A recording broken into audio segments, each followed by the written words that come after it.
Thanks for staying with us. So joining us on the show is a female presidential aspirant, Patience Ndidi. She's an entrepreneur, strategist, an influencer, a philanthropist, and a humanitarian. She'll be telling us why she's vying for the post of the President of Nigeria. Thank you very much, madam, for joining us on the show. Good to have you. Thank you, Mary. Thank you so much. I know you're also serving as the chairman, CEO of Nigeria's and Diaspora Chamber of Commerce, vice president. I mean, so many things. You're in so many organizations, vice president, International Association of Women in Maryland. Tell us a little bit about yourself and why you want to become president of Nigeria. Thank you again for having me on your show. Okay. Thank you, ladies. Welcome. I've watched you guys, and I'm glad to be here. Okay. It's very exciting. My name is Patience Ndidi. Right. Like you rightly said, I was the former chairman of Nigerians in Diaspora in the whole of the United States. Oh, really? Wow. Currently, like you said, yes, several positions. I was also the president of my local chapter in Maryland. Yes, in reality, we see that our nation is at a crossroad, and this crossroad, we've used this word many a times. Right now, to even define where we are right now, it's tough. It's really tough. Yeah, I'm vying for the office of the Federal Republic of Nigeria as the president because I see poverty in the land. Okay. There's a lot of hunger. There's a lot of anger, and the people are hostile due to the situation we find ourselves. Insecurity has taken the order of the day. You know, our healthcare system is in shambles. Our educational system cannot even match the world, you know, the level and all that. And also having served in my position as the chairman, the former chairman of Nigerians in Diaspora, NIDO is an organization that works very closely with the government, industries, and individuals. You know, I had the opportunity of knowing my country better and seeing that, you know, the leaders that we have, you know, sitting down with them to provide solutions, come for events and all that. Next year, you repeat the same thing, and nothing changes. Right. And this was what drove me to run for president. Yeah, so I wanted to ask you, whenever we have people decide that they want to become aspirants, and then we have contestants for different candidates for different positions, I always ask them, do you know how bad things are? Because we've had some politicians get into power and say they had no idea things were very bad, or there was no money in the coffers. I'm like, we know things were bad. You said you could solve the problem. So here is my thought. How do you know how bad things are? And what are the key areas you're looking towards addressing, the problems you're looking towards addressing? Yeah, thank you for that question. Yeah, I would say, yeah, I know how bad things are. With the issue of insecurity, that is how bad, and, you know, adding to that, the 3-point agenda that we've been able to put together, knowing fully well that this is interwoven and it will be able to solve the vast majority of problems that we have in Nigeria. One of them is peace. A peaceful environment is sine qua non to development. Where there is chaos, nothing happens. Nothing grows. Nothing, you know, moves forward in a chaotic environment. And to be able to see peace in our nation, we need to look at the issue of insecurity. It looks like the terrorists, they have more rights. They have better view. They are living better than even the Nigerian populace themselves. Secondly, we're looking at equity. A lot of, you know, tribalism, nepotism, insurgency, and also corruption is the order of the day. You know, there is no equitable relationships, no equitable community here. And the third one is wealth creation. I believe that to be able to create wealth, we need to build the human capacity. You know, where it's human beings that, you know, build systems. Right. Where there's no structure, you know, then we have a problem just like we are faced right now. I can see, so what? Knowing that you were former chairperson in NIDO, the Nigerians in Diaspora organization, I can sort of predict why you would want to run for presidency. And being NIDO America, former chairman, would also give you ideas of things that you know you can change. And one of such things is that America is a country founded on the values of the founding fathers. They had certain sacrosanct rules down that would never change, such that the country will continue living by those rules and things will continue to work. But yeah, if I come with my own, I will be tribal. We don't have founding fathers rules anyway. Anybody can carry a coup today. Somebody comes back in democracy and it's paddy share, it's my turn, and you know all of those things here. What exactly would you do different? Because I believe that the issues that we have are cultural. What exactly would you do different that, you know, would take this problem change from roots up? Yeah, and that's why we're bringing in a new vision, a new voice, and a new direction. Because things have been done, you know, since, you know, we've been founded, and even since over 2 decades that we started civic democratic rule, Yes. It's been the same faction. So what we do different is putting in equity. Okay, let me pause you for a second. The reason why I'm pausing is because Nigerians are getting smarter every day. Like, if we had this conversation 5, 10 years ago, we'll just wing through it. But right now, we are very critical of everybody that wants to become president. We are ready for you. We want specifics. When you say you're going to instill equity, peace, we want specifics. What do you, what's your, going back to what I said, what's your understanding of the problem? Because do you live in Nigeria? No. You live in Maryland. Okay, so sometimes it's look when you're from looking outside in, you can even see our problems, because when you're looking outside, it's easier for you to say, okay, this is your problem. But how much of this problem do you understand, as Tope has said earlier? And what are the specific things you would like us to do? Because we want to support you, and that's why YourView is doing everything to ensure that we bring in more, support women. Any woman that is running for office, we want to bring on this platform to push you out there, because we want to support women. But at the same time, we want women who can actually do the job. So I need you to tell me specifically, how do you put in equity? What exactly are the things we're going to do? All right. So let's start with peace. Okay. You know, to create a peaceful environment, we'll tackle poverty. Okay. You know, How? That is one of the remote issues of How? How poverty. would you do it? You have to, you know, you can't just say, I will tackle poverty, because the present government, when they came in, I will tackle insecurity, I will tackle corruption. And now we are here, 7 years later, we are waiting for the tackle to start. To tackle poverty, you need to create jobs. Exactly. And we're still talking, and you know, you need to create jobs. Yeah. Nigerian, we're not a producing country. We like to import everything. Right. And Nigeria, we're full of talents. We have talents that can do this job. That was what I talked about, you know, building the capacity. Exactly. We have talents in ICT, in healthcare, name it. A few weeks ago, Saudi Arabia just put our people together and took them to their country, because they see value in us, but we don't see value in, you know. So to tackle poverty, we need to create jobs. We need to begin to create systems. I don't talk about building that capacity, the human capacity. We create system that will speak for sustainability.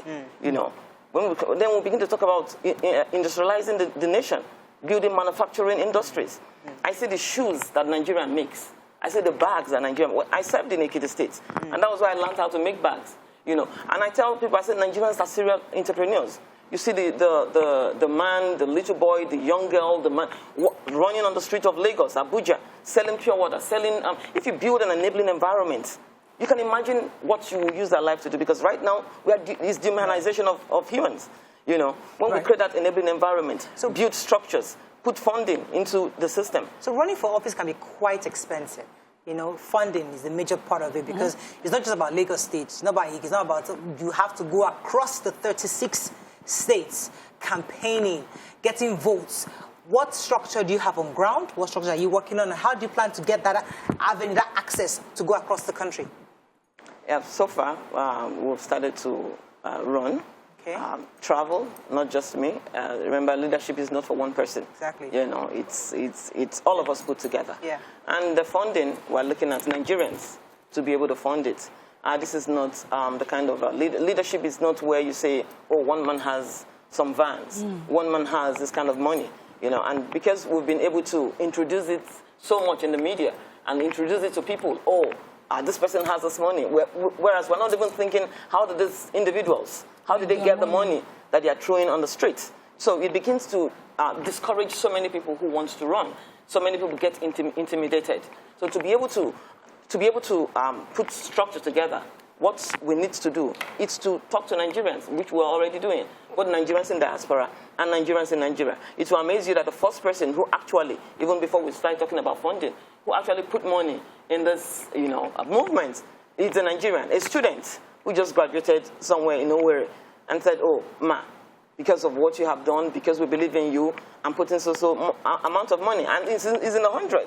because from school he does software and all that. And so many things we've been able to introduce to him to make money. So we're going to be looking at Nigerians, and even you, to support what you believe. When you see that, oh, I believe in patience, I think she has what we need, and all that. If it's 1,000, 5,000, 1 million, whatever it is, that's the only way we can build a strong system. Okay. So I wanted to ask a question, and I know many Nigerians watching right now don't know your track record. Like, they don't know what you have done. And sometimes the best way to win any battle is to say, like David, I fought the lion, I fought the bear, can fight Goliath. So people watching now want to know, what, have you fought the lions, and what have you done that will not make people feel like, this, because what we are facing in this country is bigger than Goliath. So you need to have fought some things in the past to be able to say, I want to confront what is happening in Nigeria. I believe I can solve the problem of this country. Yeah, so before I talk about the few things that I've been able to put together or advise and also chaired in my position as a former chairman of Nigerians in Diaspora, I would like to say that even sitting on the table with the government that be, with leaders to prefer solution, is a great deal. In consultation, you get paid for consulting. Yes. But these things, we do it for free. We put together structures, we advise whoever, and I'm sure they are listening and they know what we have done. Sitting on the table, preferring solution. This can happen in healthcare. This can happen in education. This can happen and all that. During the surge of the coronavirus, we saw the way people were. When the airport was closed, there was lockdown, and, I told my people, I said, we need to do something, And we started looking, maybe we should send hand sanitizers, gloves, and, masks and all that. I said, well, I think in this situation, we need to feel the pulse of the people. What I hear for Nigerians is hunger. People are hungry. So masks is not just going to be enough. We need to do more than just sending sanitizers and all that. So by God's grace, we were able to put, some monies together. What we're looking at was to, for those areas where the pandemic was prevalent, like Lagos State, Ogun State, and Abuja, we wanted to be able to see to that area. But due to the few resources we're able to gather, we said, okay, Lagos State is an area where you say is a federal system. Right. Lagos was, so we're able to. Okay. Let me. I wanted to go ahead, Nima. Let me let you. Because of time. Nigeria is a country who has a terrible economy right now. The people don't understand, what they explain to us. We sell our God-given gifts, but we don't enjoy the benefits of it. We then still pay subsidy to be able to enjoy it. I don't know whether you are getting where I'm going. And then we always have to make up a deficit every time. We're largely indebted to a lot of countries, to the World Bank and all of that. What exactly would you propose as an economic plan to get us out of where we are now? How do you, if you were going to utilize our God-given product, which is crude oil, which is largely what we have now, how would you go about it? What would you say would be your first way to solve the economic problem? I think the first thing I will do, looking at the nation, we're already in debt, trillions of dollars, is to sit with those we say we have borrowed money from. Because what we hear, whether it's true or false, is that, this might be true, maybe budgets are padded, is to sit with these different countries, China, Europe, wherever, and say, okay, what have we borrowed? First of all, we know what is in the coffers, what do we have left? And sit down together and okay, what have we borrowed? How can we use our resources to be able to pay for this debt? And also, petroleum is not something we have to keep only looking at. We have to diversify. We have agriculture, we have ICT, we have a lot of things, that can be done. And we have to think manufacturing. So the first thing is to sit together with these countries that we have borrowed money from and look on how we can, give what we have to get what we don't have. And another way is this. In the United States, when you're able to put in $500,000 in business, you are able to get citizenship. The green card. Then that leads to citizenship. So what we actually introduced to one of the leaders was, okay, we have a lot of African Americans, even white people who wants a home, who wants an origin, who wants to belong somewhere. We said, okay, we need to bring these people back home and give them, that leverage. Bring some sensible Americans who can bring education, who can bring knowledge, who can bring their expertise. Let's talk about the health. Let's talk about the health sector for a moment. Before you came on board, we're talking about health. The issue, the fact that our health system is totally is in comatose state, and we need some kind of pumping of resources. People don't trust that the money they give as taxes is going to be properly utilized. What do you think we can do to solve this issue we have in the health sector? Yeah, the health system has been like this since I was, those days you think it was worse. Now it's getting worse. All we can do is, right now, Nigerians all over the world come here for medical tourism. I know some of us think, oh, Nigeria is too big for that. But even in the US, even in California, we still do medical tourism. So we need to start, there's something called low-hanging fruits, to be able to treat people. I have been on medical tourism, and, 1 or 2 lives were saved because of that. And we begin to build structures, patients' healthcare in rural areas and urban areas to be able to. And also, I know we have less than 5%, on the budget for healthcare system. One thing I want to know is, even if the 5% is used, I'm sure there will be some help. But I don't think even the 5% that is infused in the budget is used. So we need to increase that budget and also look, because to have a healthcare system that is not working is chaos on its own. Yes. And that can bring, it's already bring chaos. So that is an environment that has no peace. From Peter, he's been holding for a while. Peter, are you there?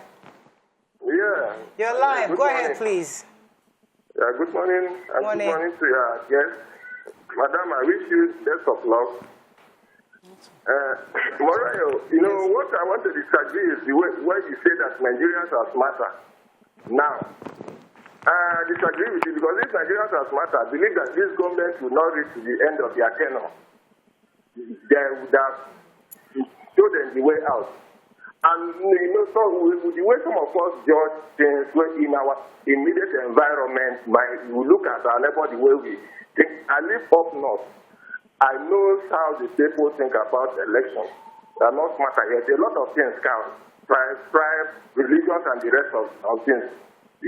But Nigerians are not smarter in the way now. When the election comes, you know better. Those that are say that they are smarter, most of them rely on their phone, laptops, and the rest of the things. When it's time to vote, you don't see them anywhere. You see anywhere around the polling unit. But to believe that by God's grace, this 2023 will bring good things for Nigeria. I believe, I hope that we'll get a better person to run this country. Thank you. Yes. Thank you so much. Waiki, you had a question. Yes, I was going to ask you, first of all, do you have a political party that you are associated with? And if you were with a group of people and another person wanted to be president, would you, or had more experience than you, would you step down to allow that person? Or would you battle for presidency? Thank you so much for that question. I'm running on the platform of People's Redemption Party, PRP. It's an old party, it's the oldest party in Nigeria. The party of Aminu Kano, Chinua Achebe, those days. I know People's Redemption Party. So it's still in existence. They don't know it. I know it. We read it in government. I know, right? I did too. Yeah, so talking about if I see somebody who have experience, then I think we have to define experience, because what I see, you mean somebody who's been in government? No. Or somebody who has been... So, I mean, we're talking the third force. Yeah, consensus. And 4 years ago, this third force couldn't get themselves together for one person to be the front. Yeah, everybody wanted to be the flag bearer, so that killed the third force. Now, if there's this third force, and you are part of that third force, maybe, would you step down for a flag bearer? A formidable partner. A formidable... candidate. Yeah, oh yes, when we come together and we're able to reason together and see that, oh, this person will be the one to be able to, why not? The most important is that what we want to do is see Nigeria move forward, but not the kind of experience of, oh, because this person is this. Because I've had so many questions, I'm not interested in zoning. I don't believe in zoning. I believe the most competent person should do the job. Okay, let me ask you this question, because one of the things we talk about on this table is that we have visionless leadership. Our leaders don't have this kind of vision. They just come in and do everything. We rule to the answer, but just trying to do something. What's your vision? My vision about Nigeria is to see Nigeria sit among committee of nations and not just sitting down there but to stand out. Why did I say this? Nigeria is a nation that powers other economy. With our talents, with our resources. And for example, we all know that we export our crude oil and buy it back as petrol, and it's very sad. Few months ago, there's this guy from Dubai, from Dubai, and was going on WhatsApp, and the question was comparing Nigeria and Dubai, and the guy said there's no reason for comparison. Nigeria has it all. Everything in Dubai is doctored, is manufactured, is originated by human, But that same country came to us years back to borrow money for development. Malaysia took our palm nut. Singapore used to see us as a roadmap where they want to be. Sorry, right let me rephrase my question. I guess I'm sorry, we're kind of used to this lamentation come to conversation, so we're not always so focused on rediscussing it. Let me rephrase my question. What should be our focus? What would be your focus? Because there are different strategies. Somebody comes in and tries to touch a bit of every single thing. Somebody says, no, it's just healthcare. I'm going to tackle healthcare. Another says, no, it's education I'm going to tackle. Somebody says, oh, it's this taxes, the electricity. So, or you say, because this government, I would say, spread themselves so thin. They try to do agriculture and I think infrastructure. So, in your view, do you think we should have one vision, or we should just touch every little part of every single thing of the country? Well, when you talk about wealth creation, there's no how you will not touch every area. And why is that? Nigeria has talents. I'm an agile leader. In agility, there's something we call Scrum of Scrum. Everybody with their expertise doing whatever they can, and we all come together to build. Like I said, presidency is not the job of one person. So in wealth creation, you build that capacity of people. There's in ICT, there's in healthcare, there's in education, and everybody work, simultaneously doing whatever they need to do. So tackling the issue of poverty, it's a big deal. Yeah. In wealth creation. All right. Any final questions, please? Good. No, I just want to. I just wanted to read some tubes. Abdul Rashid Lawal says apparently she is running against the people in power, not running for leadership of the people. Any right-thinking person will feel the same given the behavior of our current rulers. I wanted to read another one. Okay, I think that's all we can say. We want to wish you the best. As I said, our platform is open for women aspirants across the country, because the truth is that we need more women in power. We need more competent women in power who can actually lead in different perspectives. So we definitely will be happy to support you in any way. Let us know what you can do to support you when you start your campaign, and we wish you the best. Thank you. I really appreciate it. Thank you. Thank you for having me. That's all we can take on today's show. Have a great day. We'll see you tomorrow. Bye for now.